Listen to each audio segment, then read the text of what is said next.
नाशिक अवैधरित्या देशी बनावटीचे पिस्तूल बाळगणाऱ्या एका संशयिताला गुन्हे शाखा युनिट 2च्या पथकाने सापळा रचून ताब्यात घेतले। त्याच्याकडून 30,000 रुपये किमतीचे देशी बनावटीचे पिस्टल व 500 रुपये किमतीचे एक जिवंत काडतूस जप्त करण्यात आले आहे।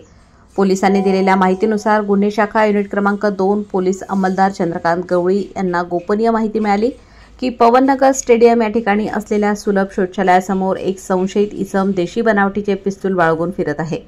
यानुसार गुन्हे शाखा युनिट 2च्या पथकाने पवननगर स्टेडियम या ठिकाणी सापळा रचून संशयित राहुल प्रकाश डोंबे राहणार जाधव संकुल अशोकनगर सातपूर याला ताब्यात घेऊन चौकशी केली असता त्याच्याकडे 30,000 रुपये किमतीचे देशी बनावटीचे पिस्टल व एक जिवंत काडतूस असा 30,500 रुपयांचा मुद्देमाल हस्तगत करण्यात आला आहे।